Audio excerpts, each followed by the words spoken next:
आमदार तक्रार केला, पगार निघाला मेलेल्या माणसाचा। मंत्री महोदय, अरे काय चल, अरे चौकशी होय, सस्पेंड करा, चौकशी होईपर्यंत।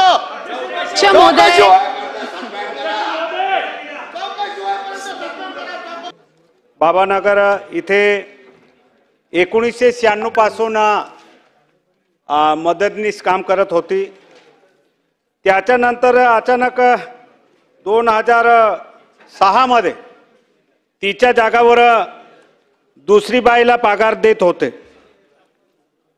या माझे अध्यक्ष महोदय, मंत्री महोदयांना विनंती आहे का जे ऑलरेडी नोकरीवर 50 रुपये रोजाने जे महिला काम करत असताना जेव्हा तिच्या पगारवाढ झाली आणि तेव्हा त्याच्या नावाने दुसरी बाई काम करत असताना शासनाच्या निदर्शन नाही आलं का?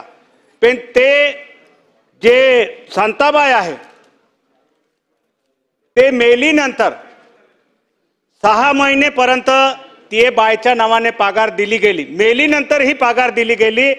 त्याच्या मुलाने माझ्याकडे येऊन तक्रार केली का दादा म्हणे माझी आई जिवंत असताना आम्हाला पगार तर नाही दिली, पण माझी आई मेलीनंतर सुद्धा माझी आईच्या नावाने पगार दिली गेली आहे। तर माझे स्पेसिफिक मागणी आहे अध्यक्ष महोदय, त्या डिपार्टमेंटमध्ये जे सीडीपीओ आणि सुपरवायझर जे पगार देतात त्यांच्यावर कारवाई करायला पाहिजे। आणि कलेक्टर सीओ एक आमदार तक्रार केली नंतर 2 महिनेपर्यंत त्याच्यावर लक्ष देत नाही असेल तर असं कलेक्टर आणि सीओवर सुद्धा कारवाई करण्यात यावे अशी माझी स्पेसिफिक मागणी आहे। सन्मान्य आमदार महोदयांनी निवेदनाद्वारे जी काही तक्रार त्या ठिकाणी केली होती त्यानुसार 20 मे रोजी FIR त्या ठिकाणी दाखल केलेला आहे आणि या संबंधामध्ये कडक कारवाई ही त्या ठिकाणी निश्चितपणाने अध्यक्ष महोदय केली जाईल। अध्यक्ष महोदय, कडक कारवाई कोणावर करणार? माझा स्पेसिफिक प्रश्न आहे, सीडीपीओ आणि सुपरवायझरवर कारवाई करा। त्याने कसं काय मेल्यानंतर पगार दिली? त्यांच्यावर कारवाई करून त्यांना सस्पेंड करून फौजदारी गुन्हा दाखल करा। एक आमदार तक्रार करतो नंतर 2 महिने कसं काय लागता हो? अध्यक्ष महोदय, त्यांना सस्पेंड करून त्यांच्यावर फौजदारी गुन्हा दाखल करण्यात यावे। सुपरवायझरवर सूचित केल्याप्रमाणे आमदार महोदयांनी त्यामध्ये सूचित केल्याप्रमाणे सीडीपीओ असतील, सुपरवायझर असतील, तिथल्या कार्यरत असणाऱ्या अंगणवाडी सेविका असतील यांच्या संदर्भातली योग्य ती कारवाई ही त्या ठिकाणी केली जाईल। आणि मी मगाशीच माहिती दिल्याप्रमाणे 20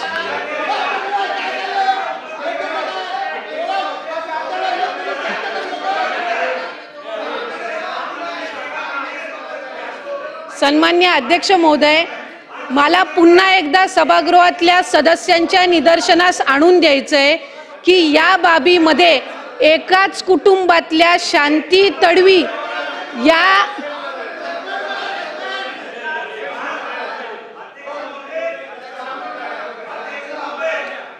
उत्तर देतात ना अध्यक्ष महोदय, मला आपल्या माध्यमातून सन्मान्य सदस्य महोदयांच्या निदर्शनास आणायचे की आम्ही 20 मे रोजी या संदर्भातला FIR दाखल केलेला असून सीडीपीओ यांना सुद्धा आणि सुपरवायझर यांना सुद्धा त्याच्यामध्ये आम्ही FIR मध्ये त्यांच्या विरोधात सुद्धा दाखल केलेला आहे। त्याच्यामुळे जी काही कारवाई आहे ती त्या संदर्भातली कडक ही केली जाईल। अध्यक्ष महोदय, आता महिला व बाल कल्याण मंत्री आता उत्तर देत आहेत की आम्ही सीडीपीओ आणि सुपरवायझर यांना सुद्धा त्या FIR मध्ये घेतलेला आहे। मग माननीय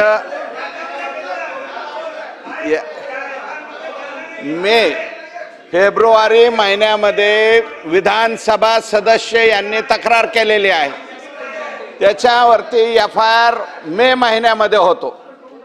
अध्यक्ष महोदय, प्रश्न विचारल्याच्या नंतर कधी आमदारांनी प्रश्न विचारलेला आहे त्याच्यानंतर सुद्धा या तारखेपर्यंत त्या जिल्ह्याचे मुख्य कार्यकारी अधिकारी, त्याच्यानंतर डेप्युटी सीओ महिला व बाल कल्याण, सीडीपीओ आणि तिथल्या ज्या सुपरवायझर आहेत या कसल्याही प्रकारची कारवाई जर त्या ठिकाणी करत नसतील, अध्यक्ष महोदय, माझं मत आहे, आमशा पाडवी साहेबांच्या सन्माननीय सदस्यांच्या मताशी मी सहमत आहे। याच्यामध्ये डेप्युटी सीओ महिला व बाल कल्याण, सीडीपीओ आणि तिथल्या ज्या कोणी सुपरवायझर असतील हे सर्वच्या सर्व निलंबित या ठिकाणी केले पाहिजे, तरच याच्यामधला न्याय त्या ठिकाणी मिळेल. सन्मान्य अध्यक्ष महोदय, मला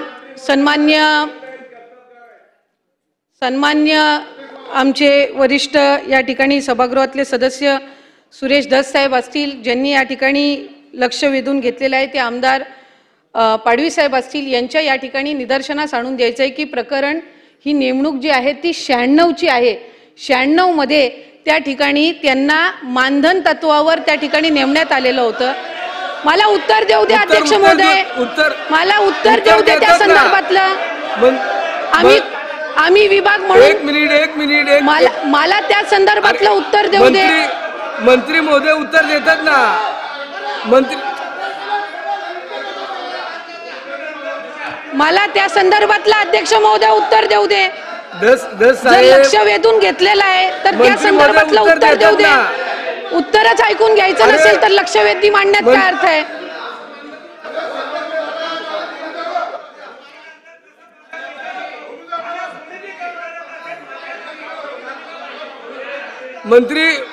मंत्री महोदय उत्तर देतात.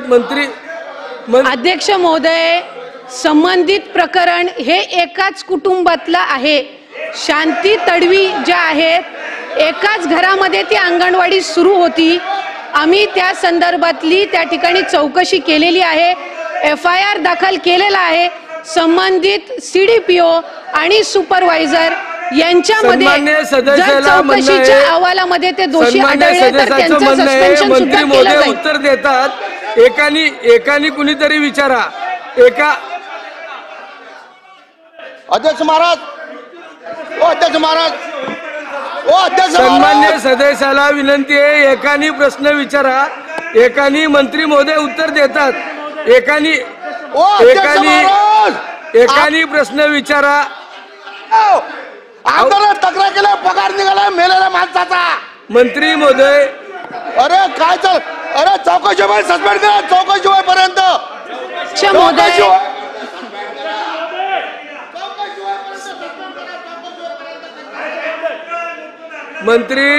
मंत्री ऐका. मंत्री महोदय, सन्मान्य सदस्याला अध्यक्ष महोदय, माझ्याकडे आमदार महोदयांनी दिलेलं पत्र सुद्धा आहे. हे 21 फेब्रुवारी 2025 आहे. संबंधित प्रकरण 96 आणि 2006 आहे. आणि